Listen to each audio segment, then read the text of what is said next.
잠시 마음의 숨을 고릅니다. 세상의 소음이 잦아들면 그제야 들리는 내면의 목소리가 있습니다. 오늘도 고요히 당신의 마음이 맑아지길 바랍니다. 지금부터 두 눈을 감고 마음으로 소리를 들어주세요. 깨달음은 얻는 것이 아니라 벗겨지는 것이다. 왜 우리는 깨어 있다고 착각하는가? 사람들은 깨달음을 말할 때 흔히 어떤 상태를 떠올립니다. 특별히 고요해진 마음, 흔들리지 않는 감정, 더 이상 괴롭지 않은 삶을 상상합니다. 그래서 깨달음은 지금의 자신과는 전혀 다른 곳에 있는 것처럼 느껴집니다. 지금 이 모습으로는 도저히 닿을 수 없는 어떤 경지처럼 여겨집니다. 그러나 부처님의 가르침에서 깨달음은 그런 상태로 설명되지 않습니다. 부처님께서는 깨달음을 정의하지 않으셨습니다. 대신 반복해서 말씀하신 것은 우리가 왜 괴로운지, 왜 벗어나지 못하는지, 무엇이 우리를 가리고 있는지였습니다. 깨달음은 얻어야 할 대상이 아니라 이미 보고 있지 못한 것을 보게 되는 전환에 가깝기 때문입니다. 법구경에서 부처님은 모든 것은 마음이 앞선다고 말씀하십니다. 말보다 마음이 먼저이고 행동보다 의도가 먼저이며 삶의 방향은 이미 마음에서 결정된다고 합니다. 이 가르침은 단순한 도덕 교훈이 아닙니다. 깨달음의 출발점이 어디에 있는지를 분명히 가리킵니다. 우리는 흔히 생각합니다.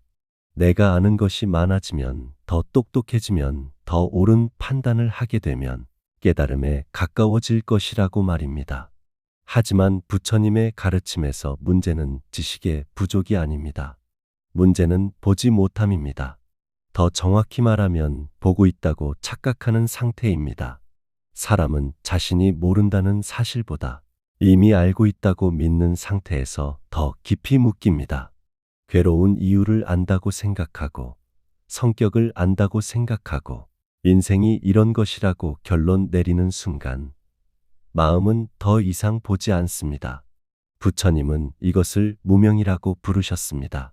무명은 무식함이 아닙니다. 잘못 본 것을 옳다고 믿는 상태입니다.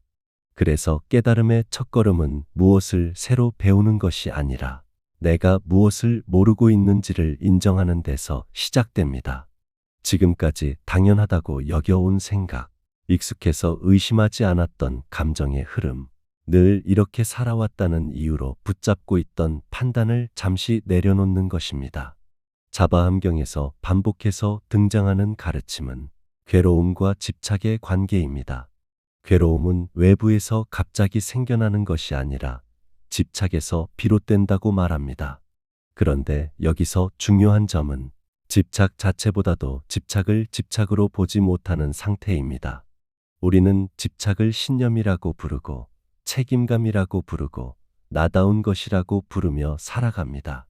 예를 들어 어떤 감정을 놓지 못하면서도 우리는 그것을 정의감이라고 말합니다. 어떤 생각에 매달리면서도 그것을 소신이라고 부릅니다. 어떤 관계에서 벗어나지 못하면서도 그것을 의리라고 말합니다. 이런 이름들은 집착을 더욱 단단하게 만듭니다.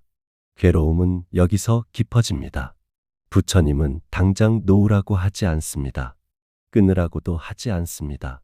대신 그것이 괴로움을 낳고 있는지를 보라고 합니다. 집착이 나를 지켜주고 있는지 아니면 나를 묶고 있는지를 살펴보라고 합니다. 이 물음이 바로 수행이고 이 살핌이 바로 깨달음의 방향입니다. 우리는 종종 묻습니다. 그렇다면 언제 깨달음이 오는가? 얼마나 수행해야 하는가? 어느 순간 갑자기 열리는 것인가? 하지만 이런 질문들 자체가 이미 깨달음을 어떤 사건으로 상정하고 있다는 신호입니다. 부처님의 가르침에서 깨달음은 사건이 아니라 과정입니다. 갑작스러운 번쩍임이 아니라 점진적으로 가려진 것이 벗겨지는 흐름입니다. 그래서 부처님은 깨달음을 말할 때조차 그 반대편을 먼저 보여주십니다. 이것이 괴로움이다. 이것이 집착이다. 이것이 무명이다. 이것이 반복이다. 이것이 스스로를 속이는 방식이다. 그 하나하나를 분명히 보게 될 때 깨달음은 따로 올 필요가 없어집니다. 가리고 있던 것이 사라질 뿐입니다. 깨달음은 새로운 세계로 이동하는 일이 아닙니다. 지금 살고 있는 이 세계를 더 이상 왜곡해서 보지 않게 되는 일입니다. 그래서 깨달음은 삶을 떠나지 않습니다. 오히려 삶 한가운데서만 가능합니다. 지금 이 마음, 지금 이 반응, 지금 이 생각을 외면하지 않는 자리에서만 시작됩니다. 오늘도 고요히 우리는 이 질문 앞에 서 있습니다. 나는 정말 보고 있는가? 아니면 이미 안다고 믿으며 지나치고 있는가? 이 질문을 피하지 않는 순간 이미 깨달음의 길 위에 서 있습니다. 점진적으로 드러나는 것, 그리고 나에 대한 착각. 사람들은 깨달음을 이야기할 때 종종 극적인 순간을 떠올립니다. 오랜 수행 끝에 갑자기 모든 것이 분명해지는 순간. 더 이상 흔들리지 않는 마음 상태. 이전과 완전히 다른 존재가 된 것 같은 체험을 상상합니다. 이런 이미지들은 수행을 자극적으로 보이게 만들지만 동시에 많은 오해를 낳습니다. 앙구따라 니까야에서 부처님은 반복해서 점진적인 가르침을 설하십니다. 계단을 오르듯 한 단계씩 닦여가고 서서히 맑아지며 조금씩 드러난다고 말씀하십니다. 이 가르침은 깨달음을 단번에 도달해야 할 목표로 만들지 않습니다. 오히려 지금의 삶 속에서 계속 확인되고 조정되는 방향으로 놓아둡니다. 점진적이라는 말은 느리다는 뜻이 아닙니다. 무리하지 않는다는 뜻입니다. 욕심을 앞세우지 않고 스스로를 속이지 않으며 지금 가능한 만큼만 걷는 태도입니다. 수행이 오래 지속되는 이유는 특별한 재능 때문이 아니라 이 무리하지 않음 덕분입니다. 우리는 흔히 깨달음을 향한 수행에서 가장 먼저 자신을 바꾸려 합니다. 생각을 바꾸고 감정을 없애고 성격을 고치려 합니다. 하지만 부처님의 가르침은 다릅니다. 바꾸려 하기 전에 먼저 보라고 하십니다. 지금 어떤 생각이 반복되고 있는지, 어떤 감정이 자동으로 일어나는지, 어떤 반응이 늘 같은 방식으로 나타나는지를 살펴보라고 하십니다. 이 지점에서 중화함경의 무아 사상이 등장합니다. 무아는 흔히 오해됩니다. 나라는 것이 없다는 말로 단순화되거나 자아를 부정해야 한다는 극단적인 주장으로 받아들여지기도 합니다. 그러나 경전에서 말하는 무아는 부정이 아닙니다. 분리입니다. 이것은 나의 것이 아니다. 이것은 내가 아니다. 이것은 나 자신이 아니다. 이 문장은 제거의 문장이 아니라 거리의 문장입니다. 감정이 일어나도 그것이 나 전체는 아니며 생각이 떠올라도 그것이 나의 본질은 아니라는 사실을 분명히 하는 말입니다. 우리는 감정과 생각에 너무 가까이 붙어 살아갑니다. 화가 나면 내가 화가 난 사람이 되고 슬픔이 오면 내가 슬픈 존재가 됩니다. 생각 하나가 떠오르면 그것이 곧 나의 결론이 됩니다. 이 밀착이 괴로움을 만듭니다. 무아는 이 밀착을 느슨하게 합니다. 깨달음은 나를 없애는 것이 아닙니다. 나라고 착각했던 것들에서 한 발 물러서는 것입니다. 이 물러섬이 생길 때 마음은 더 이상 생각과 감정에 끌려다니지 않습니다. 그렇다고 생각과 감정이 사라지는 것도 아닙니다. 다만 그것들이 나를 지배하지 못하게 됩니다. 능가경에서는 분별에 대해 말합니다. 분별을 없애야 한다고 말하지 않습니다. 분별에 속지 말라고 합니다. 생각은 자연스럽게 일어나고 구분하고 판단하고 비교합니다. 이것은 인간의 기능입니다. 문제는 그 분별을 절대적인 것으로 믿는 데 있습니다. 명상을 하다 보면 많은 사람들이 이런 말을 합니다. 생각이 없어져야 하는데 왜 자꾸 생각이 올라오는지 모르겠다고 말합니다. 하지만 생각이 올라오는 것은 잘못이 아닙니다. 오히려 살아있다는 증거입니다. 문제는 그 생각을 따라가며 그 생각이 나라고 믿는 순간입니다. 부처님의 가르침에서 깨달음은 무사유 상태가 아닙니다. 생각이 없어진 고요함도 아닙니다. 생각이 일어나되 그 생각에 휘둘리지 않는 자유입니다. 분별이 작동하되 분별에 속지 않는 지혜입니다. 이 지혜는 어느 날 갑자기 생기지 않습니다. 반복되는 알아차림 속에서 조금씩 자랍니다. 화가 날 때마다 화를 억누르지 않고 그 화가 어떻게 생겨나고 사라지는지를 보는 일, 불안이 올라올 때마다 불안을 제거하려 하지 않고 그 불안이 무엇을 붙잡고 있는지를 살펴보는 일, 이 반복이 마음의 근력을 만듭니다. 앙구따라 니까야에서 말하는 점진적 수행은 바로 이런 일상적 관찰을 말합니다. 하루하루의 삶 속에서 마음을 놓치지 않는 것, 크게 깨닫지 못해도 매번 조금 더 정확히 보는 것, 그것이 수행의 전부입니다. 그래서 깨달음은 특별한 체험을 가진 소수의 이야기가 아닙니다. 오히려 매일같이 자신을 관찰하는 평범한 사람들의 누적된 결과입니다. 남들보다 더 깊이 앉아 있는 사람이 아니라 남들보다 더 자주 자신에게 돌아오는 사람이 깨달음에 가까워집니다. 이 과정에서 중요한 것은 자신을 판단하지 않는 태도입니다. 잘하고 있는지 못하고 있는지를 재단하는 순간 수행은 다시 성과의 문제가 됩니다. 성과는 집착을 낳고 집착은 다시 괴로움을 만듭니다. 부처님의 가르침은 이 순환을 끊고자 합니다. 깨달음은 나를 더 나은 사람으로 만드는 일이 아닙니다. 나를 있는 그대로 보게 만드는 일입니다. 있는 그대로 본다는 것은 이상화하지도 않고 폄하하지도 않는 태도입니다. 이 태도가 자리 잡을 때 마음은 점점 덜 흔들립니다. 오늘도 고요히 우리는 이 지점에 서 있습니다. 아직 분명하지 않아도 괜찮습니다. 아직 자주 흔들려도 괜찮습니다. 중요한 것은 지금 이 순간 무엇이 나를 움직이고 있는지를 보고 있는가입니다. 그 물음이 이어지는 한 깨달음은 이미 멀어지지 않습니다. 얻을 것이 없는 깨달음, 그리고 삶으로 돌아오는 길. 사람들은 마지막까지도 묻습니다.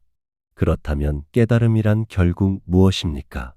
이렇게 오래 살피고 이렇게 조심스럽게 마음을 보았을 때 남는 것은 무엇입니까? 부처님의 가르침은 이 질문 앞에서도 분명합니다. 남는 것이 없다고 하십니다. 얻을 것이 없다고 하십니다. 금강경에서 부처님은 반복해서 말씀하십니다. 얻을 것이 있다고 생각하는 순간 그것은 이미 깨달음이 아니라고 하십니다. 이 말은 허물을 말하는 것이 아닙니다. 오히려 집착의 방향을 정확히 짚어주는 가르침입니다. 우리는 깨달음마저도 소유하려 하기 때문입니다. 깨달음을 하나의 상태로, 하나의 성취로, 하나의 증명으로 만들고 싶어 합니다. 나는 이제 알았다. 나는 이제 다르다. 나는 여기까지 왔다고 말하고 싶어 합니다. 그러나 바로 그 마음이 다시 나를 중심에 세웁니다. 깨달음이라는 이름으로 자아를 강화하는 순간 길은 다시 가려집니다. 부처님의 가르침에서 깨달음은 더해지는 것이 아니라 벗겨지는 것입니다. 나라고 믿어왔던 생각들, 반드시 옳다고 여겨왔던 판단들, 이것이 없으면 무너질 것 같았던 집착들이 하나씩 느슨해집니다. 그리고 그 느슨해짐 속에서 마음은 본래의 움직임을 회복합니다. 이 회복은 특별한 기쁨으로 드러나지 않을 수도 있습니다. 오히려 아주 평범한 느낌일 수 있습니다. 예전보다 덜 휘둘리고, 덜 급해지고, 덜 단정 짓게 되는 변화입니다. 크게 달라진 것 같지 않지만 삶을 대하는 태도는 분명히 달라져 있습니다. 화가 날 때 화가 나고 있음을 압니다. 슬플 때 슬픔을 밀어내지 않습니다. 기쁠 때 기쁨을 붙잡지 않습니다. 이 모든 태도는 어떤 이상적인 상태를 만들기 위한 것이 아닙니다. 다만 지금 일어나고 있는 것을 왜곡하지 않기 위한 것입니다. 이 왜곡이 줄어드는 것이 곧 깨달음의 작용입니다. 화엄경에서는 깨달음 이후의 삶을 이렇게 그립니다. 깨달음은 세상을 떠나는 것이 아니라 세상 속에서 걸림이 없는 상태라고 말합니다. 이는 현실을 부정하는 해탈이 아닙니다. 오히려 현실 한가운데서 자유로워지는 길입니다. 깨달은 사람은 감정이 없는 사람이 아닙니다. 고통을 느끼지 않는 존재도 아닙니다. 다만 감정과 고통이 자신을 규정하지 못하게 됩니다. 상황은 여전히 일어나고 문제는 여전히 생기지만 그 문제의 전부가 묶이지 않습니다. 마음이 한 발 물러서 있기 때문입니다. 이 물러섬은 무관심이 아닙니다. 오히려 더 정확한 관심입니다. 감정에 휩쓸리지 않기에 상황을 더 분명히 볼 수 있고 판단에 매몰되지 않기에 더 적절하게 대응할 수 있습니다. 이것이 지혜의 실제 모습입니다. 깨달음 이후의 삶은 특별하지 않습니다. 여전히 밥을 먹고 사람을 만나고 일하고 피곤해하고 때로는 실수합니다. 다만 이 모든 일 위에 지나친 의미를 더 씌우지 않습니다. 잘 되었다고 해서 스스로를 높이지 않고 잘 되지 않았다고 해서 자신을 깎아내리지 않습니다. 부처님의 가르침은 마지막까지도 우리를 낮은 자리로 데려옵니다. 높아지지 말라고 하십니다. 특별해지지 말라고 하십니다. 다만 덜 속으라고 하십니다. 마음이 만들어내는 이야기들에 덜 휘둘리고 익숙한 반응에 덜 끌려가며 지금 이 순간을 조금 더 정확히 살피라고 하십니다. 그래서 깨달음은 삶에서 벗어나는 문이 아니라 삶으로 돌아오는 문입니다. 도망치기 위한 길이 아니라 정면으로 마주하기 위한 길입니다. 이 길 위에서 우리는 더 이상 완벽해질 필요가 없습니다. 다만 정직해지면 됩니다. 정직하다는 것은 깨달았다고 착각하지 않는 것입니다. 아직도 흔들리고, 아직도 집착하고, 아직도 놓치고 있음을 인정하는 태도입니다. 그러나 동시에 그 모든 것을 알아차릴 수 있는 자리로 다시 돌아올 수 있음을 신뢰하는 마음입니다. 오늘도 고요히 우리는 이 자리로 돌아옵니다. 특별한 체험을 기대하지 않고 남들보다 앞서 가려 하지 않으며 다만 지금 이 마음이 무엇을 붙잡고 있는지를 조용히 바라봅니다. 그 바라봄이 이어지는 한 깨달음은 이미 작동하고 있습니다. 깨달음은 도착지가 아닙니다. 깨달음은 방향입니다.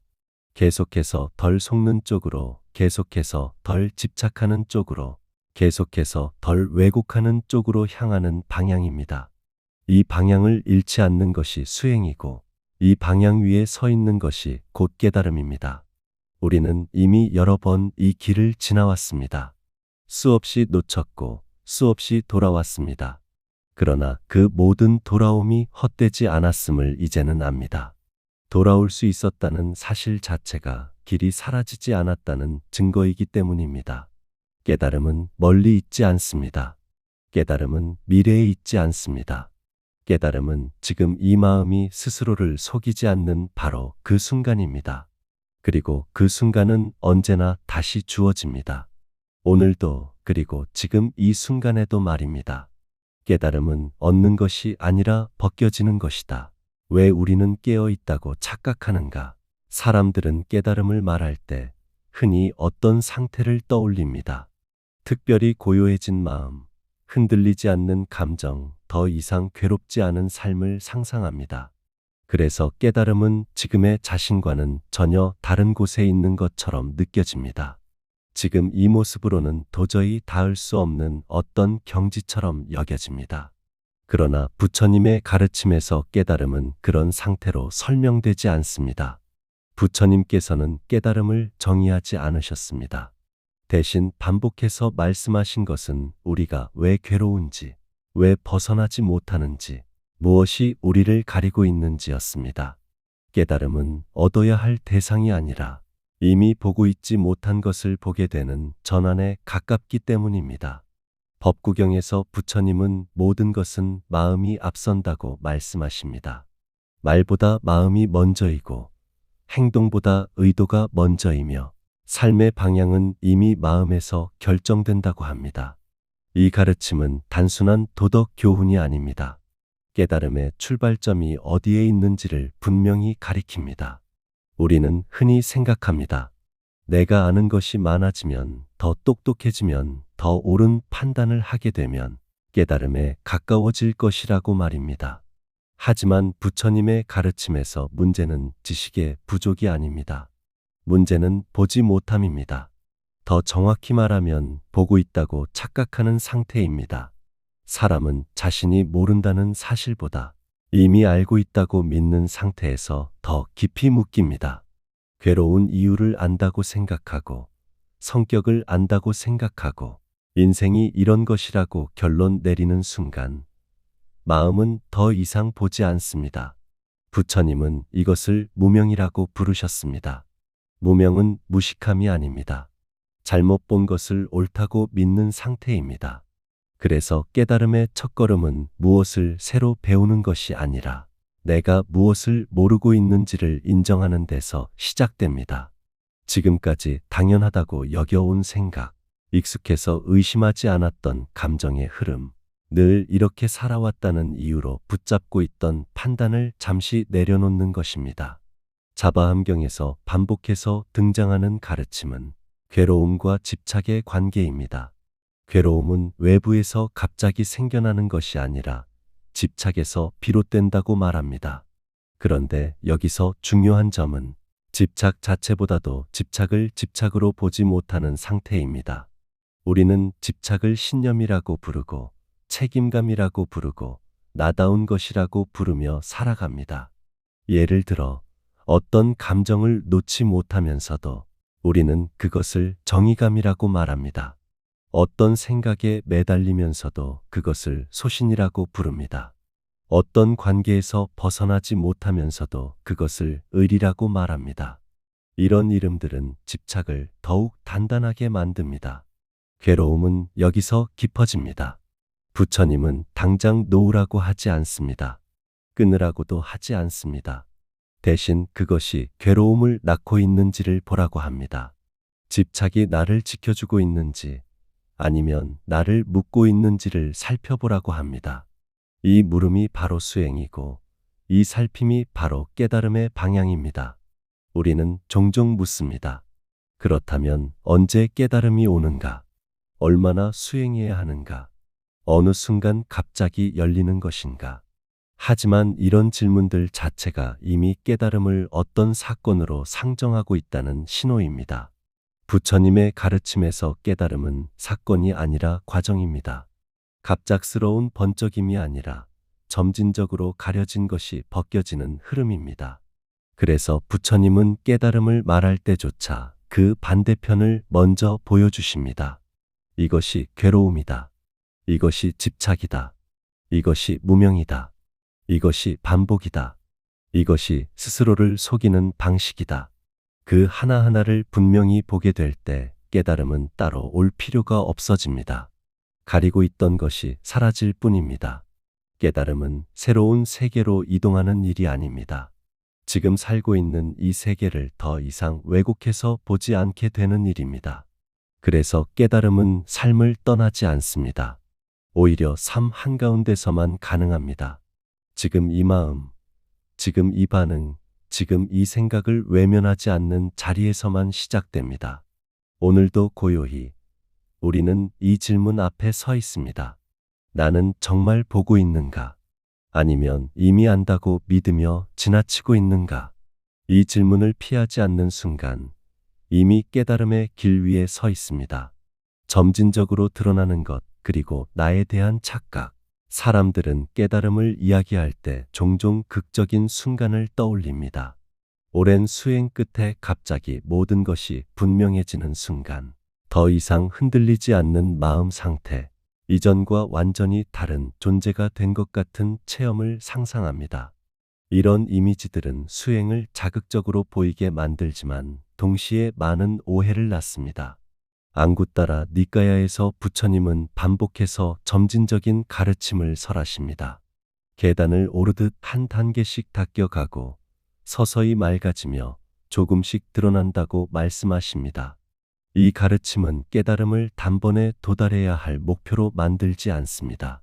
오히려 지금의 삶 속에서 계속 확인되고 조정되는 방향으로 놓아둡니다. 점진적이라는 말은 느리다는 뜻이 아닙니다. 무리하지 않는다는 뜻입니다. 욕심을 앞세우지 않고 스스로를 속이지 않으며 지금 가능한 만큼만 걷는 태도입니다. 수행이 오래 지속되는 이유는 특별한 재능 때문이 아니라 이 무리하지 않음 덕분입니다. 우리는 흔히 깨달음을 향한 수행에서 가장 먼저 자신을 바꾸려 합니다. 생각을 바꾸고 감정을 없애고 성격을 고치려 합니다. 하지만 부처님의 가르침은 다릅니다. 바꾸려 하기 전에 먼저 보라고 하십니다. 지금 어떤 생각이 반복되고 있는지, 어떤 감정이 자동으로 일어나는지, 어떤 반응이 늘 같은 방식으로 나타나는지를 살펴보라고 하십니다. 이 지점에서 중화함경의 무아 사상이 등장합니다. 무아는 흔히 오해됩니다. 나라는 것이 없다는 말로 단순화되거나 자아를 부정해야 한다는 극단적인 주장으로 받아들여지기도 합니다. 그러나 경전에서 말하는 무아는 부정이 아닙니다. 분리입니다. 이것은 나의 것이 아니다. 이것은 내가 아니다. 이것은 나 자신이 아니다. 이 문장은 제거의 문장이 아니라 거리의 문장입니다. 감정이 일어나도 그것이 나 전체는 아니며 생각이 떠올라도 그것이 나의 본질은 아니라는 사실을 분명히 하는 말입니다. 우리는 감정과 생각에 너무 가까이 붙어 살아갑니다. 화가 나면 내가 화가 난 사람이 되고 슬픔이 오면 내가 슬픈 존재가 됩니다. 생각 하나가 떠오르면 그것이 곧 나의 결론이 됩니다. 이 밀착이 괴로움을 만듭니다. 무아는 이 밀착을 느슨하게 합니다. 깨달음은 나를 없애는 것이 아닙니다. 나라고 착각했던 것들에서 한 발 물러서는 것입니다. 이 물러섬이 생길 때 마음은 더 이상 생각과 감정에 끌려다니지 않습니다. 그렇다고 생각과 감정이 사라지는 것도 아닙니다. 다만 그것들이 나를 지배하지 못하게 됩니다. 능가경에서는 분별에 대해 말합니다. 분별을 없애야 한다고 말하지 않습니다. 분별에 속지 말라고 합니다. 생각은 자연스럽게 일어나고 구분하고 판단하고 비교합니다. 이것은 인간의 기능입니다. 문제는 그 분별을 절대적인 것으로 믿는 데 있습니다. 명상을 하다 보면 많은 사람들이 이런 말을 합니다. 생각이 없어져야 하는데 왜 자꾸 생각이 올라오는지 모르겠다고 말합니다. 하지만 생각이 올라오는 것은 잘못이 아닙니다. 오히려 살아있다는 증거입니다. 문제는 그 생각을 따라가며 그 생각이 나라고 믿는 순간입니다. 부처님의 가르침에서 깨달음은 무사유 상태가 아닙니다. 생각이 없어진 고요함도 아닙니다. 생각이 일어나되 그 생각에 휘둘리지 않는 자유입니다. 분별이 작동하되 분별에 속지 않는 지혜입니다. 이 지혜는 어느 날 갑자기 생기지 않습니다. 반복되는 알아차림 속에서 조금씩 자랍니다. 화가 날 때마다 화를 억누르지 않고 그 화가 어떻게 생겨나고 사라지는지를 보는 일, 불안이 올라올 때마다 불안을 제거하려 하지 않고 그 불안이 무엇을 붙잡고 있는지를 살펴보는 일, 이 반복이 마음의 근력을 만듭니다. 앙구따라 니까야에서 말하는 점진적 수행은 바로 이런 일상적 관찰을 말합니다.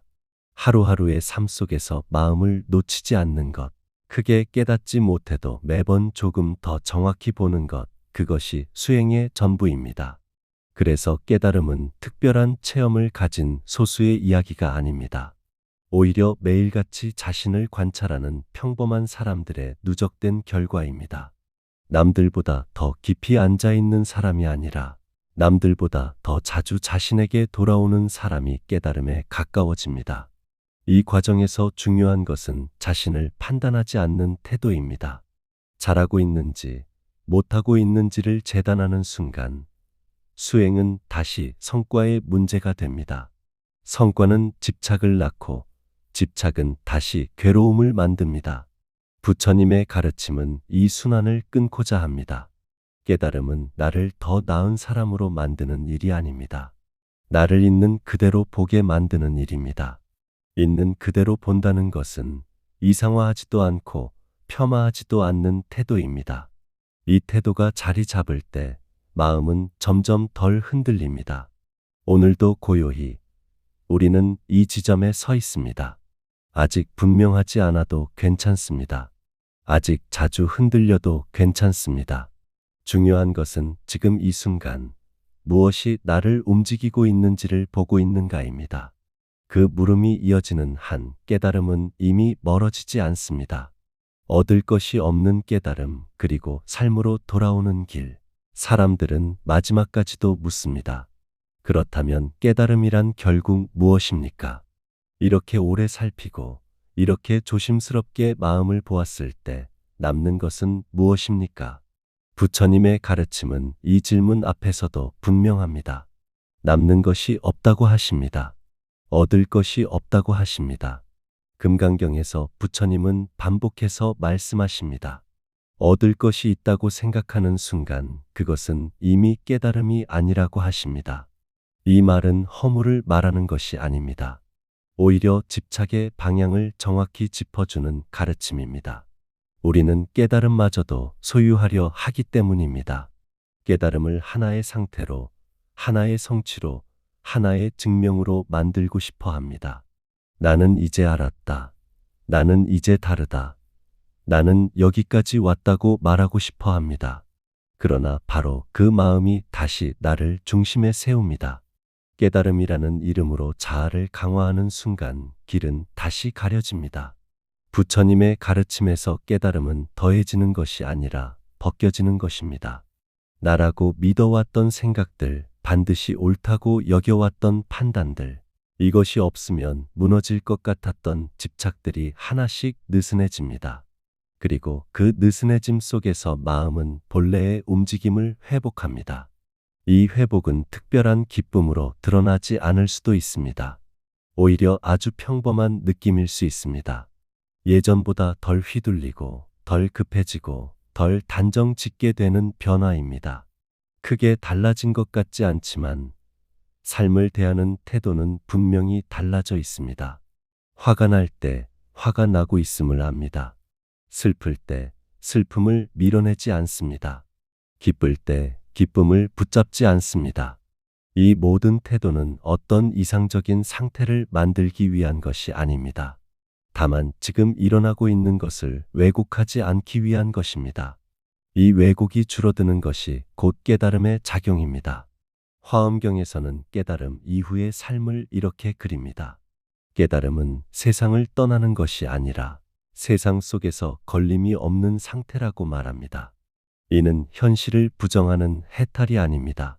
오히려 현실 한가운데서 자유로워지는 길입니다. 깨달은 사람은 감정이 없는 사람이 아닙니다. 고통을 느끼지 않는 존재도 아닙니다. 다만 감정과 고통이 자신을 규정하지 못하게 됩니다. 상황은 여전히 일어나고 문제는 여전히 생기지만 그 문제의 전부가 묶이지 않습니다. 마음이 한 발 물러서 있기 때문입니다. 이 물러섬은 무관심이 아닙니다. 오히려 더 정확한 관심입니다. 감정에 휩쓸리지 않기에 상황을 더 분명히 볼 수 있고 판단에 매몰되지 않기에 더 적절하게 대응할 수 있습니다. 이것이 지혜의 실제 모습입니다. 깨달음 이후의 삶은 특별하지 않습니다. 여전히 밥을 먹고 사람을 만나고 일하고 피곤해하고 때로는 실수합니다. 다만 이 모든 일 위에 지나친 의미를 더 씌우지 않습니다. 잘 되었다고 해서 스스로를 높이지 않고 잘 되지 않았다고 해서 자신을 깎아내리지 않습니다. 부처님의 가르침은 마지막까지도 우리를 낮은 자리로 데려옵니다. 높아지지 말라고 하십니다. 특별해지지 말라고 하십니다. 다만 덜 속으라고 하십니다. 마음이 만들어내는 이야기들에 덜 휘둘리고 익숙한 반응에 덜 끌려가며 지금 이 순간을 조금 더 정확히 살피라고 하십니다. 그래서 깨달음은 삶에서 벗어나는 문이 아니라 삶으로 돌아오는 문입니다. 도망치기 위한 길이 아니라 정면으로 마주하기 위한 길입니다. 이 길 위에서 우리는 더 이상 완벽해질 필요가 없습니다. 다만 정직해지면 됩니다. 정직하다는 것은 깨달았다고 착각하지 않는 것입니다. 아직도 흔들리고, 아직도 집착하고, 아직도 놓치고 있음을 인정하는 태도입니다. 그러나 동시에 그 모든 것을 알아차릴 수 있는 자리로 다시 돌아올 수 있음을 신뢰하는 마음입니다. 오늘도 고요히 우리는 이 자리로 돌아옵니다. 특별한 체험을 기대하지 않고 남들보다 앞서 가려 하지 않으며 다만 지금 이 마음이 무엇을 붙잡고 있는지를 조용히 바라봅니다. 그 바라봄이 이어지는 한 깨달음은 이미 작동하고 있습니다. 깨달음은 도착지가 아닙니다. 깨달음은 방향입니다. 계속해서 덜 속는 쪽으로, 계속해서 덜 집착하는 쪽으로, 계속해서 덜 왜곡하는 쪽으로 향하는 방향입니다. 이 방향을 잃지 않는 것이 수행이고, 이 방향 위에 서 있는 것이 곧 깨달음입니다. 우리는 이미 여러 번 이 길을 지나왔습니다. 수없이 놓쳤고 수없이 돌아왔습니다. 그러나 그 모든 돌아옴이 헛되지 않았음을 이제는 압니다. 돌아올 수 있었다는 사실 자체가 길이 사라지지 않았다는 증거이기 때문입니다. 깨달음은 멀리 있지 않습니다. 깨달음은 미래에 있지 않습니다. 깨달음은 지금 이 마음이 스스로를 속이지 않는 바로 그 순간입니다. 그리고 그 순간은 언제나 다시 주어집니다. 오늘도, 그리고 지금 이 순간에도 말입니다. 깨달음은 얻는 것이 아니라 벗겨지는 것이다. 왜 우리는 깨어 있다고 착각하는가? 사람들은 깨달음을 말할 때 흔히 어떤 상태를 떠올립니다. 특별히 고요해진 마음, 흔들리지 않는 감정, 더 이상 괴롭지 않은 삶을 상상합니다. 그래서 깨달음은 지금의 자신과는 전혀 다른 곳에 있는 것처럼 느껴집니다. 지금 이 모습으로는 도저히 닿을 수 없는 어떤 경지처럼 여겨집니다. 그러나 부처님의 가르침에서 깨달음은 그런 상태로 설명되지 않습니다. 부처님께서는 깨달음을 정의하지 않으셨습니다. 대신 반복해서 말씀하신 것은 우리가 왜 괴로운지, 왜 벗어나지 못하는지, 무엇이 우리를 가리고 있는지였습니다. 깨달음은 얻어야 할 대상이 아니라 이미 보고 있지 못한 것을 보게 되는 전환에 가깝기 때문입니다. 법구경에서 부처님은 모든 것은 마음이 앞선다고 말씀하십니다. 말보다 마음이 먼저이고 행동보다 의도가 먼저이며 삶의 방향은 이미 마음에서 결정된다고 합니다. 이 가르침은 단순한 도덕 교훈이 아닙니다. 깨달음의 출발점이 어디에 있는지를 분명히 가리킵니다. 우리는 흔히 생각합니다. 내가 아는 것이 많아지면, 더 똑똑해지면, 더 옳은 판단을 하게 되면 깨달음에 가까워질 것이라고 말입니다. 하지만 부처님의 가르침에서 문제는 지식의 부족이 아닙니다. 문제는 보지 못함입니다. 더 정확히 말하면 보고 있다고 착각하는 상태입니다. 사람은 자신이 모른다는 사실보다 이미 알고 있다고 믿는 상태에서 더 깊이 묶입니다. 괴로운 이유를 안다고 생각하고, 성격을 안다고 생각하고, 인생이 이런 것이라고 결론 내리는 순간, 마음은 더 이상 보지 않습니다. 부처님은 이것을 무명이라고 부르셨습니다. 무명은 무식함이 아닙니다. 잘못 본 것을 옳다고 믿는 상태입니다. 그래서 깨달음의 첫걸음은 무엇을 새로 배우는 것이 아니라 내가 무엇을 모르고 있는지를 인정하는 데서 시작됩니다. 지금까지 당연하다고 여겨온 생각, 익숙해서 의심하지 않았던 감정의 흐름, 늘 이렇게 살아왔다는 이유로 붙잡고 있던 판단을 잠시 내려놓는 것입니다. 자바함경에서 반복해서 등장하는 가르침은 괴로움과 집착의 관계입니다. 괴로움은 외부에서 갑자기 생겨나는 것이 아니라 집착에서 비롯된다고 말합니다. 그런데 여기서 중요한 점은 집착 자체보다도 집착을 집착으로 보지 못하는 상태입니다. 우리는 집착을 신념이라고 부르고 책임감이라고 부르고 나다운 것이라고 부르며 살아갑니다. 예를 들어 어떤 감정을 놓지 못하면서도 우리는 그것을 정의감이라고 말합니다. 어떤 생각에 매달리면서도 그것을 소신이라고 부릅니다. 어떤 관계에서 벗어나지 못하면서도 그것을 의리라고 말합니다. 이런 이름들은 집착을 더욱 단단하게 만듭니다. 괴로움은 여기서 깊어집니다. 부처님은 당장 놓으라고 하지 않습니다. 끊으라고도 하지 않습니다. 대신 그것이 괴로움을 낳고 있는지를 보라고 합니다. 집착이 나를 지켜주고 있는지 아니면 나를 묶고 있는지를 살펴보라고 합니다. 이 물음이 바로 수행이고 이 살핌이 바로 깨달음의 방향입니다. 우리는 종종 묻습니다. 그렇다면 언제 깨달음이 오는가? 얼마나 수행해야 하는가? 어느 순간 갑자기 열리는 것인가? 하지만 이런 질문들 자체가 이미 깨달음을 어떤 사건으로 상정하고 있다는 신호입니다. 부처님의 가르침에서 깨달음은 사건이 아니라 과정입니다.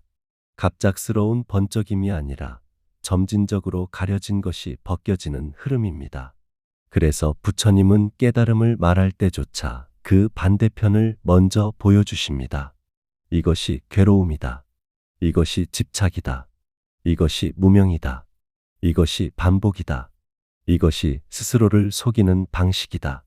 그 하나하나를 분명히 보게 될 때 깨달음은 따로 올 필요가 없어집니다. 가리고 있던 것이 사라질 뿐입니다. 깨달음은 새로운 세계로 이동하는 일이 아닙니다. 지금 살고 있는 이 세계를 더 이상 왜곡해서 보지 않게 되는 일입니다. 그래서 깨달음은 삶을 떠나지 않습니다. 오히려 삶 한가운데서만 가능합니다. 지금 이 마음, 지금 이 반응, 지금 이 생각을 외면하지 않는 자리에서만 시작됩니다. 오늘도 고요히 우리는 이 질문 앞에 서 있습니다. 나는 정말 보고 있는가? 아니면 이미 안다고 믿으며 지나치고 있는가? 이 질문을 피하지 않는 순간 이미 깨달음의 길 위에 서 있습니다. 점진적으로 드러나는 것, 그리고 나에 대한 착각. 사람들은 깨달음을 이야기할 때 종종 극적인 순간을 떠올립니다. 오랜 수행 끝에 갑자기 모든 것이 분명해지는 순간. 더 이상 흔들리지 않는 마음 상태. 이전과 완전히 다른 존재가 된 것 같은 체험을 상상합니다. 이런 이미지들은 수행을 자극적으로 보이게 만들지만 동시에 많은 오해를 낳습니다. 앙구따라 니까야에서 부처님은 반복해서 점진적인 가르침을 설하십니다. 계단을 오르듯 한 단계씩 닦여가고 서서히 맑아지며 조금씩 드러난다고 말씀하십니다. 이 가르침은 깨달음을 단번에 도달해야 할 목표로 만들지 않습니다. 오히려 지금의 삶 속에서 계속 확인되고 조정되는 방향으로 놓아둡니다. 점진적이라는 말은 느리다는 뜻이 아닙니다. 무리하지 않는다는 뜻입니다. 욕심을 앞세우지 않고 스스로를 속이지 않으며 지금 가능한 만큼만 걷는 태도입니다. 수행이 오래 지속되는 이유는 특별한 재능 때문이 아니라 이 무리하지 않음 덕분입니다. 우리는 흔히 깨달음을 향한 수행에서 가장 먼저 자신을 바꾸려 합니다. 생각을 바꾸고 감정을 없애고 성격을 고치려 합니다. 하지만 부처님의 가르침은 다릅니다. 바꾸려 하기 전에 먼저 보라고 하십니다. 지금 어떤 생각이 반복되고 있는지, 어떤 감정이 자동으로 일어나는지, 어떤 반응이 늘 같은 방식으로 나타나는지를 살펴보라고 하십니다. 이 지점에서 중화함경의 무아 사상이 등장합니다. 무아는 흔히 오해됩니다. 나라는 것이 없다는 말로 단순화되거나 자아를 부정해야 한다는 극단적인 주장으로 받아들여지기도 합니다. 그러나 경전에서 말하는 무아는 부정이 아닙니다. 분리입니다. 이것은 나의 것이 아니다. 이것은 내가 아니다. 이것은 나 자신이 아니다. 이 문장은 제거의 문장이 아니라 거리의 문장입니다. 감정이 일어나도 그것이 나 전체는 아니며 생각이 떠올라도 그것이 나의 본질은 아니라는 사실을 분명히 하는 말입니다. 우리는 감정과 생각에 너무 가까이 붙어 살아갑니다. 화가 나면 내가 화가 난 사람이 되고 슬픔이 오면 내가 슬픈 존재가 됩니다. 생각 하나가 떠오르면 그것이 곧 나의 결론이 됩니다. 이 밀착이 괴로움을 만듭니다. 무아는 이 밀착을 느슨하게 합니다. 깨달음은 나를 없애는 것이 아닙니다. 나라고 착각했던 것들에서 한 발 물러서는 것입니다. 이 물러섬이 생길 때 마음은 더 이상 생각과 감정에 끌려다니지 않습니다. 그렇다고 생각과 감정이 사라지는 것도 아닙니다. 다만 그것들이 나를 지배하지 못하게 됩니다. 능가경에서는 분별에 대해 말합니다. 분별을 없애야 한다고 말하지 않습니다. 분별에 속지 말라고 합니다. 생각은 자연스럽게 일어나고 구분하고 판단하고 비교합니다. 이것은 인간의 기능입니다. 문제는 그 분별을 절대적인 것으로 믿는 데 있습니다. 명상을 하다 보면 많은 사람들이 이런 말을 합니다. 생각이 없어져야 하는데 왜 자꾸 생각이 올라오는지 모르겠다고 말합니다. 하지만 생각이 올라오는 것은 잘못이 아닙니다. 오히려 살아있다는 증거입니다. 문제는 그 생각을 따라가며 그 생각이 나라고 믿는 순간입니다. 부처님의 가르침에서 깨달음은 무사유 상태가 아닙니다. 생각이 없어진 고요함도 아닙니다. 생각이 일어나되 그 생각에 휘둘리지 않는 자유입니다. 분별이 작동하되 분별에 속지 않는 지혜입니다. 이 지혜는 어느 날 갑자기 생기지 않습니다. 반복되는 알아차림 속에서 조금씩 자랍니다. 화가 날 때마다 화를 억누르지 않고 그 화가 어떻게 생겨나고 사라지는지를 보는 일, 불안이 올라올 때마다 불안을 제거하려 하지 않고 그 불안이 무엇을 붙잡고 있는지를 살펴보는 일, 이 반복이 마음의 근력을 만듭니다. 앙구따라 니까야에서 말하는 점진적 수행은 바로 이런 일상적 관찰을 말합니다. 하루하루의 삶 속에서 마음을 놓치지 않는 것, 크게 깨닫지 못해도 매번 조금 더 정확히 보는 것, 그것이 수행의 전부입니다. 그래서 깨달음은 특별한 체험을 가진 소수의 이야기가 아닙니다. 오히려 매일같이 자신을 관찰하는 평범한 사람들의 누적된 결과입니다. 남들보다 더 깊이 앉아 있는 사람이 아니라 남들보다 더 자주 자신에게 돌아오는 사람이 깨달음에 가까워집니다. 이 과정에서 중요한 것은 자신을 판단하지 않는 태도입니다. 잘하고 있는지 못하고 있는지를 재단하는 순간 수행은 다시 성과의 문제가 됩니다. 성과는 집착을 낳고 집착은 다시 괴로움을 만듭니다. 부처님의 가르침은 이 순환을 끊고자 합니다. 깨달음은 나를 더 나은 사람으로 만드는 일이 아닙니다. 나를 있는 그대로 보게 만드는 일입니다. 있는 그대로 본다는 것은 이상화하지도 않고 폄하하지도 않는 태도입니다. 이 태도가 자리 잡을 때 마음은 점점 덜 흔들립니다. 오늘도 고요히 우리는 이 지점에 서 있습니다. 아직 분명하지 않아도 괜찮습니다. 아직 자주 흔들려도 괜찮습니다. 중요한 것은 지금 이 순간 무엇이 나를 움직이고 있는지를 보고 있는가입니다. 그 물음이 이어지는 한 깨달음은 이미 멀어지지 않습니다. 얻을 것이 없는 깨달음, 그리고 삶으로 돌아오는 길. 사람들은 마지막까지도 묻습니다. 그렇다면 깨달음이란 결국 무엇입니까? 이렇게 오래 살피고 이렇게 조심스럽게 마음을 보았을 때 남는 것은 무엇입니까? 부처님의 가르침은 이 질문 앞에서도 분명합니다. 남는 것이 없다고 하십니다. 얻을 것이 없다고 하십니다. 금강경에서 부처님은 반복해서 말씀하십니다. 얻을 것이 있다고 생각하는 순간 그것은 이미 깨달음이 아니라고 하십니다. 이 말은 허물을 말하는 것이 아닙니다. 오히려 집착의 방향을 정확히 짚어주는 가르침입니다. 우리는 깨달음마저도 소유하려 하기 때문입니다. 깨달음을 하나의 상태로, 하나의 성취로, 하나의 증명으로 만들고 싶어 합니다. 나는 이제 알았다. 나는 이제 다르다. 나는 여기까지 왔다고 말하고 싶어 합니다. 그러나 바로 그 마음이 다시 나를 중심에 세웁니다. 깨달음이라는 이름으로 자아를 강화하는 순간 길은 다시 가려집니다. 부처님의 가르침에서 깨달음은 더해지는 것이 아니라 벗겨지는 것입니다. 나라고 믿어왔던 생각들, 반드시 옳다고 여겨왔던 판단들, 이것이 없으면 무너질 것 같았던 집착들이 하나씩 느슨해집니다. 그리고 그 느슨해짐 속에서 마음은 본래의 움직임을 회복합니다. 이 회복은 특별한 기쁨으로 드러나지 않을 수도 있습니다. 오히려 아주 평범한 느낌일 수 있습니다. 예전보다 덜 휘둘리고, 덜 급해지고, 덜 단정 짓게 되는 변화입니다. 크게 달라진 것 같지 않지만 삶을 대하는 태도는 분명히 달라져 있습니다. 화가 날 때 화가 나고 있음을 압니다. 슬플 때 슬픔을 밀어내지 않습니다. 기쁠 때 기쁨을 붙잡지 않습니다. 이 모든 태도는 어떤 이상적인 상태를 만들기 위한 것이 아닙니다. 다만 지금 일어나고 있는 것을 왜곡하지 않기 위한 것입니다. 이 왜곡이 줄어드는 것이 곧 깨달음의 작용입니다. 화엄경에서는 깨달음 이후의 삶을 이렇게 그립니다.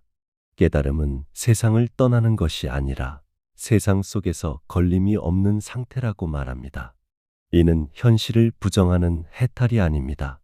오히려 현실 한가운데서 자유로워지는 길입니다. 깨달은 사람은 감정이 없는 사람이 아닙니다. 고통을 느끼지 않는 존재도 아닙니다. 다만 감정과 고통이 자신을 규정하지 못하게 됩니다. 상황은 여전히 일어나고 문제는 여전히 생기지만 그 문제의 전부가 묶이지 않습니다. 마음이 한 발 물러서 있기 때문입니다. 이 물러섬은 무관심이 아닙니다. 오히려 더 정확한 관심입니다. 감정에 휩쓸리지 않기에 상황을 더 분명히 볼 수 있고 판단에 매몰되지 않기에 더 적절하게 대응할 수 있습니다. 이것이 지혜의 실제 모습입니다. 깨달음 이후의 삶은 특별하지 않습니다. 여전히 밥을 먹고 사람을 만나고 일하고 피곤해하고 때로는 실수합니다. 다만 이 모든 일 위에 지나친 의미를 더 씌우지 않습니다. 잘 되었다고 해서 스스로를 높이지 않고 잘 되지 않았다고 해서 자신을 깎아내리지 않습니다. 부처님의 가르침은 마지막까지도 우리를 낮은 자리로 데려옵니다. 높아지지 말라고 하십니다. 특별해지지 말라고 하십니다. 다만 덜 속으라고 하십니다. 마음이 만들어내는 이야기들에 덜 휘둘리고 익숙한 반응에 덜 끌려가며 지금 이 순간을 조금 더 정확히 살피라고 하십니다. 그래서 깨달음은 삶에서 벗어나는 문이 아니라 삶으로 돌아오는 문입니다. 도망치기 위한 길이 아니라 정면으로 마주하기 위한 길입니다. 이 길 위에서 우리는 더 이상 완벽해질 필요가 없습니다. 다만 정직해지면 됩니다.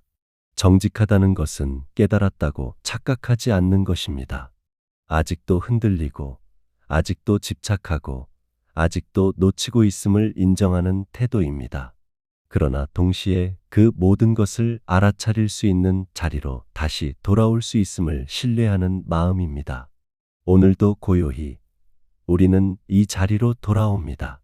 특별한 체험을 기대하지 않고 남들보다 앞서 가려 하지 않으며 다만 지금 이 마음이 무엇을 붙잡고 있는지를 조용히 바라봅니다. 그 바라봄이 이어지는 한 깨달음은 이미 작동하고 있습니다. 깨달음은 도착지가 아닙니다. 깨달음은 방향입니다. 계속해서 덜 속는 쪽으로, 계속해서 덜 집착하는 쪽으로, 계속해서 덜 왜곡하는 쪽으로 향하는 방향입니다. 이 방향을 잃지 않는 것이 수행이고 이 방향 위에 서 있는 것이 곧 깨달음입니다. 우리는 이미 여러 번 이 길을 지나왔습니다. 수없이 놓쳤고 수없이 돌아왔습니다. 그러나 그 모든 돌아옴이 헛되지 않았음을 이제는 압니다.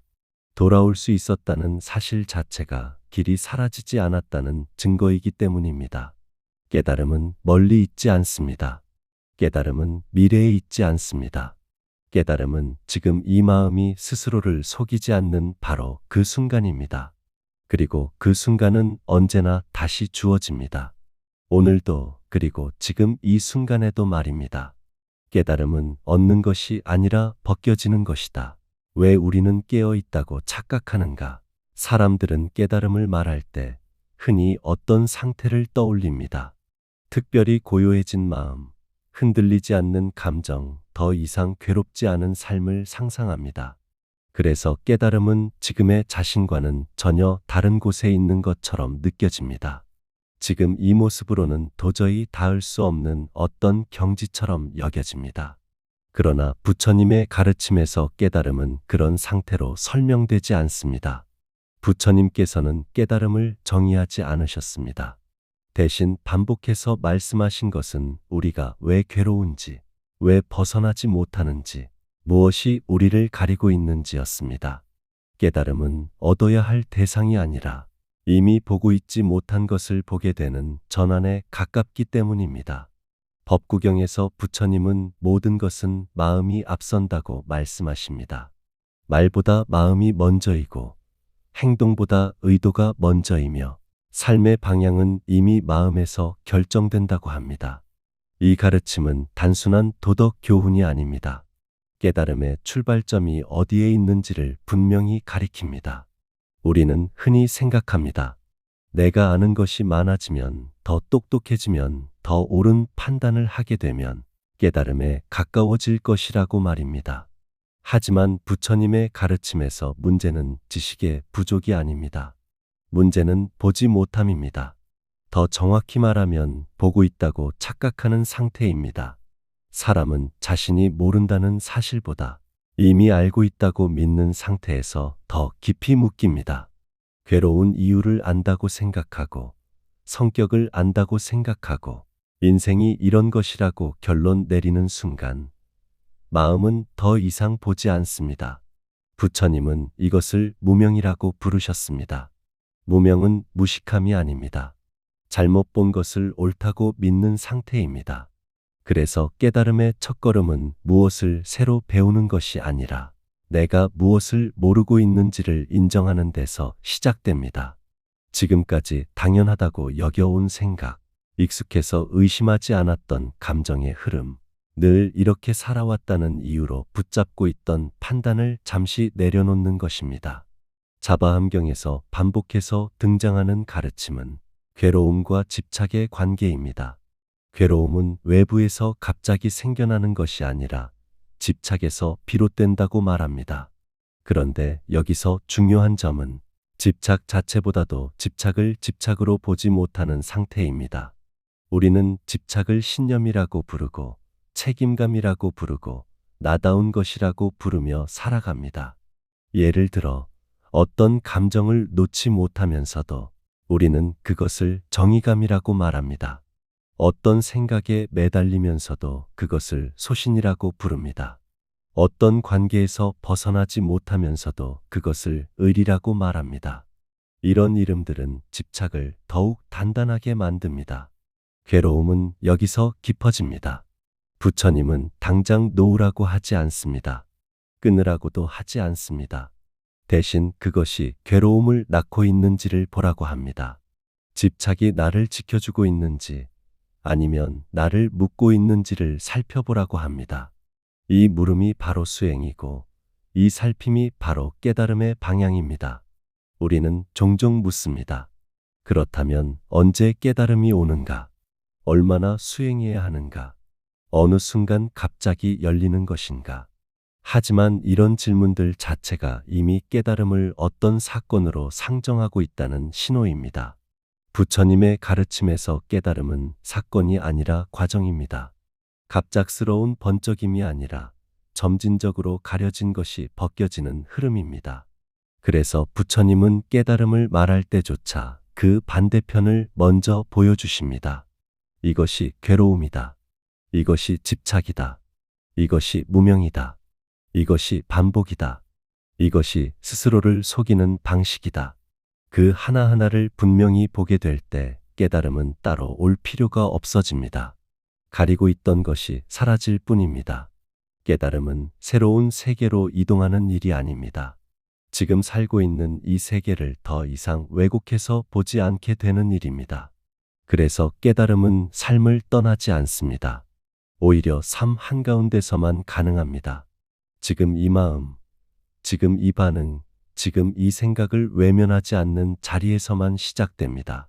오늘도 고요히 우리는 이 질문 앞에 서 있습니다. 나는 정말 보고 있는가? 아니면 이미 안다고 믿으며 지나치고 있는가? 이 질문을 피하지 않는 순간 이미 깨달음의 길 위에 서 있습니다. 점진적으로 드러나는 것, 그리고 나에 대한 착각. 사람들은 깨달음을 이야기할 때 종종 극적인 순간을 떠올립니다. 오랜 수행 끝에 갑자기 모든 것이 분명해지는 순간, 더 이상 흔들리지 않는 마음 상태, 이전과 완전히 다른 존재가 된 것 같은 체험을 상상합니다. 이런 이미지들은 수행을 자극적으로 보이게 만들지만 동시에 많은 오해를 낳습니다. 안구 따라 니까야에서 부처님은 반복해서 점진적인 가르침을 설하십니다. 계단을 오르듯 한 단계씩 닦여가고 서서히 맑아지며 조금씩 드러난다고 말씀하십니다. 이 가르침은 깨달음을 단번에 도달해야 할 목표로 만들지 않습니다. 오히려 지금의 삶 속에서 계속 확인되고 조정되는 방향으로 놓아둡니다. 점진적이라는 말은 느리다는 뜻이 아닙니다. 무리하지 않는다는 뜻입니다. 욕심을 앞세우지 않고 스스로를 속이지 않으며 지금 가능한 만큼만 걷는 태도입니다. 수행이 오래 지속되는 이유는 특별한 재능 때문이 아니라 이 무리하지 않음 덕분입니다. 우리는 흔히 깨달음을 향한 수행에서 가장 먼저 자신을 바꾸려 합니다. 생각을 바꾸고 감정을 없애고 성격을 고치려 합니다. 하지만 부처님의 가르침은 다릅니다. 바꾸려 하기 전에 먼저 보라고 하십니다. 지금 어떤 생각이 반복되고 있는지, 어떤 감정이 자동으로 일어나는지, 어떤 반응이 늘 같은 방식으로 나타나는지를 살펴보라고 하십니다. 이 지점에서 중화함경의 무아 사상이 등장합니다. 무아는 흔히 오해됩니다. 나라는 것이 없다는 말로 단순화되거나 자아를 부정해야 한다는 극단적인 주장으로 받아들여지기도 합니다. 그러나 경전에서 말하는 무아는 부정이 아닙니다. 분리입니다. 이것은 나의 것이 아니다. 이것은 내가 아니다. 이것은 나 자신이 아니다. 이 문장은 제거의 문장이 아니라 거리의 문장입니다. 감정이 일어나도 그것이 나 전체는 아니며 생각이 떠올라도 그것이 나의 본질은 아니라는 사실을 분명히 하는 말입니다. 우리는 감정과 생각에 너무 가까이 붙어 살아갑니다. 화가 나면 내가 화가 난 사람이 되고 슬픔이 오면 내가 슬픈 존재가 됩니다. 생각 하나가 떠오르면 그것이 곧 나의 결론이 됩니다. 이 밀착이 괴로움을 만듭니다. 무아는 이 밀착을 느슨하게 합니다. 깨달음은 나를 없애는 것이 아닙니다. 나라고 착각했던 것들에서 한 발 물러서는 것입니다. 이 물러섬이 생길 때 마음은 더 이상 생각과 감정에 끌려다니지 않습니다. 그렇다고 생각과 감정이 사라지는 것도 아닙니다. 다만 그것들이 나를 지배하지 못하게 됩니다. 능가경에서는 분별에 대해 말합니다. 분별을 없애야 한다고 말하지 않습니다. 분별에 속지 말라고 합니다. 생각은 자연스럽게 일어나고 구분하고 판단하고 비교합니다. 이것은 인간의 기능입니다. 문제는 그 분별을 절대적인 것으로 믿는 데 있습니다. 명상을 하다 보면 많은 사람들이 이런 말을 합니다. 생각이 없어져야 하는데 왜 자꾸 생각이 올라오는지 모르겠다고 말합니다. 하지만 생각이 올라오는 것은 잘못이 아닙니다. 오히려 살아있다는 증거입니다. 문제는 그 생각을 따라가며 그 생각이 나라고 믿는 순간입니다. 부처님의 가르침에서 깨달음은 무사유 상태가 아닙니다. 생각이 없어진 고요함도 아닙니다. 생각이 일어나되 그 생각에 휘둘리지 않는 자유입니다. 분별이 작동하되 분별에 속지 않는 지혜입니다. 이 지혜는 어느 날 갑자기 생기지 않습니다. 반복되는 알아차림 속에서 조금씩 자랍니다. 화가 날 때마다 화를 억누르지 않고 그 화가 어떻게 생겨나고 사라지는지를 보는 일, 불안이 올라올 때마다 불안을 제거하려 하지 않고 그 불안이 무엇을 붙잡고 있는지를 살펴보는 일, 이 반복이 마음의 근력을 만듭니다.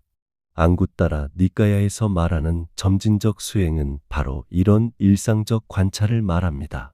하루하루의 삶 속에서 마음을 놓치지 않는 것, 크게 깨닫지 못해도 매번 조금 더 정확히 보는 것, 그것이 수행의 전부입니다. 그래서 깨달음은 특별한 체험을 가진 소수의 이야기가 아닙니다. 오히려 매일같이 자신을 관찰하는 평범한 사람들의 누적된 결과입니다. 남들보다 더 깊이 앉아있는 사람이 아니라 남들보다 더 자주 자신에게 돌아오는 사람이 깨달음에 가까워집니다. 이 과정에서 중요한 것은 자신을 판단하지 않는 태도입니다.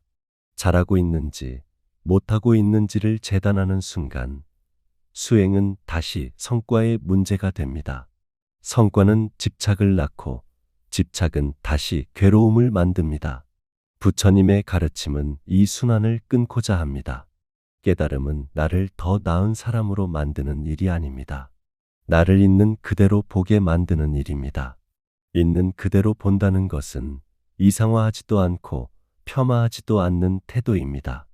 이 태도가 자리 잡을 때 마음은 점점 덜 흔들립니다. 오늘도 고요히 우리는 이 지점에 서 있습니다. 아직 분명하지 않아도 괜찮습니다. 아직 자주 흔들려도 괜찮습니다. 중요한 것은 지금 이 순간 무엇이 나를 움직이고 있는지를 보고 있는가입니다. 그 물음이 이어지는 한 깨달음은 이미 멀어지지 않습니다. 얻을 것이 없는 깨달음, 그리고 삶으로 돌아오는 길. 사람들은 마지막까지도 묻습니다. 그렇다면 깨달음이란 결국 무엇입니까? 이렇게 오래 살피고 이렇게 조심스럽게 마음을 보았을 때 남는 것은 무엇입니까? 부처님의 가르침은 이 질문 앞에서도 분명합니다. 남는 것이 없다고 하십니다. 얻을 것이 없다고 하십니다. 금강경에서 부처님은 반복해서 말씀하십니다. 얻을 것이 있다고 생각하는 순간 그것은 이미 깨달음이 아니라고 하십니다. 이 말은 허물을 말하는 것이 아닙니다. 오히려 집착의 방향을 정확히 짚어주는 가르침입니다. 우리는 깨달음마저도 소유하려 하기 때문입니다. 깨달음을 하나의 상태로, 하나의 성취로, 하나의 증명으로 만들고 싶어 합니다. 나는 이제 알았다. 나는 이제 다르다. 나는 여기까지 왔다고 말하고 싶어 합니다. 그러나 바로 그 마음이 다시 나를 중심에 세웁니다. 깨달음이라는 이름으로 자아를 강화하는 순간 길은 다시 가려집니다. 부처님의 가르침에서 깨달음은 더해지는 것이 아니라 벗겨지는 것입니다. 나라고 믿어왔던 생각들, 반드시 옳다고 여겨왔던 판단들, 이것이 없으면 무너질 것 같았던 집착들이 하나씩 느슨해집니다. 그리고 그 느슨해짐 속에서 마음은 본래의 움직임을 회복합니다. 이 회복은 특별한 기쁨으로 드러나지 않을 수도 있습니다. 오히려 아주 평범한 느낌일 수 있습니다. 예전보다 덜 휘둘리고, 덜 급해지고, 덜 단정 짓게 되는 변화입니다. 크게 달라진 것 같지 않지만 삶을 대하는 태도는 분명히 달라져 있습니다. 화가 날 때 화가 나고 있음을 압니다. 슬플 때 슬픔을 밀어내지 않습니다. 기쁠 때 기쁨을 붙잡지 않습니다. 이 모든 태도는 어떤 이상적인 상태를 만들기 위한 것이 아닙니다. 다만 지금 일어나고 있는 것을 왜곡하지 않기 위한 것입니다. 이 왜곡이 줄어드는 것이 곧 깨달음의 작용입니다. 화엄경에서는 깨달음 이후의 삶을 이렇게 그립니다. 깨달음은 세상을 떠나는 것이 아니라 세상 속에서 걸림이 없는 상태라고 말합니다. 이는 현실을 부정하는 해탈이 아닙니다. 오히려 현실 한가운데서 자유로워지는 길입니다. 깨달은 사람은 감정이 없는 사람이 아닙니다. 고통을 느끼지 않는 존재도 아닙니다. 다만 감정과 고통이 자신을 규정하지 못하게 됩니다. 상황은 여전히 일어나고 문제는 여전히 생기지만 그 문제의 전부가 묶이지 않습니다.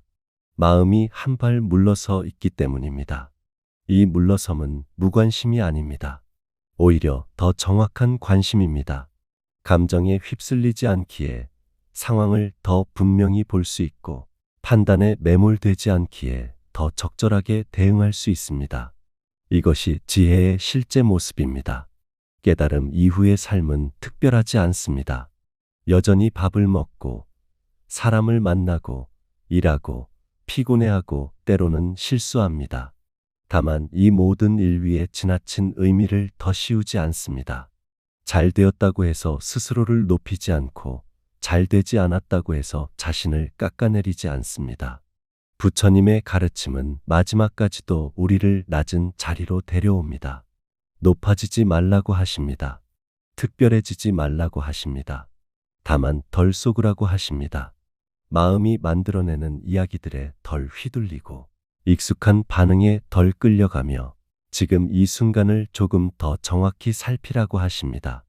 그래서 깨달음은 삶에서 벗어나는 문이 아니라 삶으로 돌아오는 문입니다. 도망치기 위한 길이 아니라 정면으로 마주하기 위한 길입니다. 이 길 위에서 우리는 더 이상 완벽해질 필요가 없습니다. 다만 정직해지면 됩니다. 정직하다는 것은 깨달았다고 착각하지 않는 것입니다. 아직도 흔들리고, 아직도 집착하고, 아직도 놓치고 있음을 인정하는 태도입니다. 그러나 동시에 그 모든 것을 알아차릴 수 있는 자리로 다시 돌아올 수 있음을 신뢰하는 마음입니다. 오늘도 고요히 우리는 이 자리로 돌아옵니다. 특별한 체험을 기대하지 않고 남들보다 앞서 가려 하지 않으며 다만 지금 이 마음이 무엇을 붙잡고 있는지를 조용히 바라봅니다. 그 바라봄이 이어지는 한 깨달음은 이미 작동하고 있습니다. 깨달음은 도착지가 아닙니다. 깨달음은 방향입니다. 계속해서 덜 속는 쪽으로, 계속해서 덜 집착하는 쪽으로, 계속해서 덜 왜곡하는 쪽으로 향하는 방향입니다. 이 방향을 잃지 않는 것이 수행이고, 이 방향 위에 서 있는 것이 곧 깨달음입니다. 우리는 이미 여러 번 이 길을 지나왔습니다. 수없이 놓쳤고, 수없이 돌아왔습니다. 그러나 그 모든 돌아옴이 헛되지 않았음을 이제는 압니다. 돌아올 수 있었다는 사실 자체가 길이 사라지지 않았다는 증거이기 때문입니다. 깨달음은 멀리 있지 않습니다. 깨달음은 미래에 있지 않습니다. 깨달음은 지금 이 마음이 스스로를 속이지 않는 바로 그 순간입니다. 그리고 그 순간은 언제나 다시 주어집니다. 오늘도 그리고 지금 이 순간에도 말입니다.